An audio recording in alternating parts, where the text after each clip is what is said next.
It all began with a small argument over nothing. At least, that's how it seemed at first. We had been married for 10 years, and for the first time in months, something minor, a misplaced set of keys, a cup left in the sink, escalated into sharp words, raised voices, and slamming doors. After that day, something changed. Not overnight, not visibly, but slowly, almost imperceptibly. The laughter that once filled our house vanished. The playful teasing and the warm greetings at the door disappeared. We were still living under the same roof, sleeping in the same bed, yet a distance grew between us, one neither of us could articulate. Dinner became silent. We would sit across from each other, plates full, forks moving, yet the air was heavy with unsaid words. I tried to speak, asking about her day or joking about something trivial, but she would smile faintly, nod, and then return her thoughts as if I had said nothing at all. I began noticing subtle changes elsewhere. Her favorite chair by the window was empty, the light falling on it untouched. The kitchen smelled cleaner than usual, too clean, as if she were trying to organize her life while shutting me out. Even the dog sensed it, curling up between us as if to mediate the tension. At first, I convinced myself it was temporary, a passing phase. But days turned into weeks, and weeks into months. The silence had a name, and that name was indifference. Not hatred, not anger, but a quiet, invisible barrier that grew taller with every day we didn't talk. I remember one morning, staring at her as she prepared coffee, I realized I didn't even know what she was thinking. The woman I had loved, the one who used to share every hope and fear with me, was now a stranger in the same body. I wanted to reach out to bridge the gap, but I didn't know how. One evening, desperate for some sign of connection, I suggested we go out for dinner at the small Italian restaurant where we had celebrated our anniversary years ago. She agreed silently, her eyes betraying nothing. We walked hand in hand down the quiet streets, the autumn wind brushing against our faces. Inside the restaurant, everything was the same as before: the checkered tablecloths, the soft music, the smell of garlic and tomatoes. And yet, the magic was gone. We ate our meal quietly. The waitress asked if everything was okay. I nodded, too ashamed to admit the truth, that we had stopped communicating, that our love had been buried under months of silence and avoidance. On the way home, I tried to start a conversation. I asked her about her favorite memories from the past year, about her hopes for the next. She responded with vague phrases, her eyes fixed on the road. The words were there, but the emotion was gone. Back at home, the silence returned. We sat together in the living room, television murmuring in the background, and for the first time, I felt fear.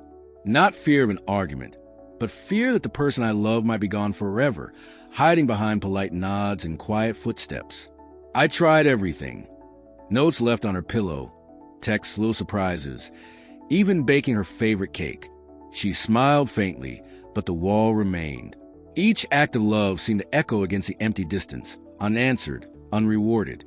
And then came the dreams. Night after night, I dreamt of our past, our first apartment, the laughter at late-night movies, the warmth of shared blankets during cold winters. I woke with tears, aching to reach her, to speak words I hadn't dared to say for months. One Saturday morning, I found a box in the attic, letters we had written to each other before marriage, full of hope and promises. I opened the first one, reading her words aloud in the quiet house. She appeared behind me, silent, watching. I handed her the letter, expecting rejection or worse, indifference. Instead, she read it carefully. Her eyes softened. For the first time in weeks, maybe months, she spoke. I had almost forgotten how it felt. She whispered. The sound of her voice, fragile but real, made the weight in my chest lift slightly.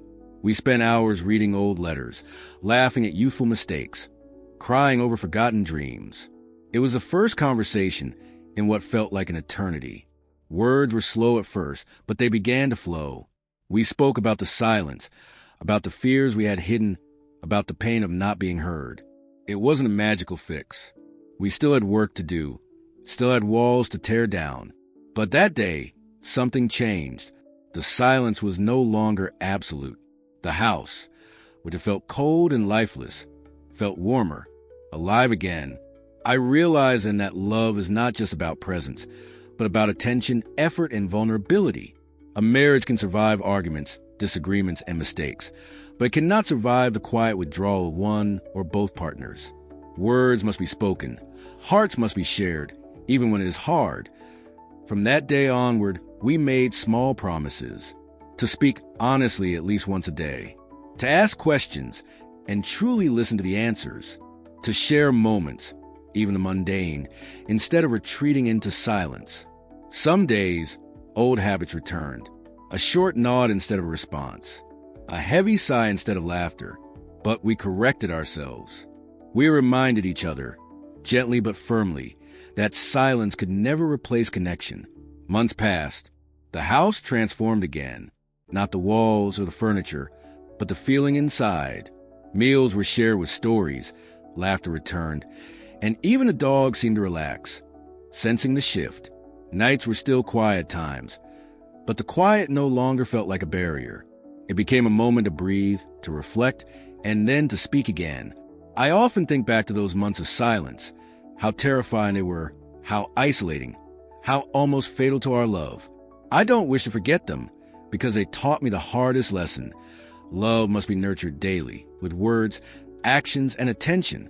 Without it, even the strongest bond can crumble. And now, when I sit at the dinner table with her, I watch her smile and I speak.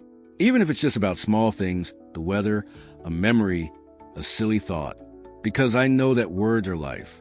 Silence can kill a marriage, but speaking, truly speaking, can save it over and over again.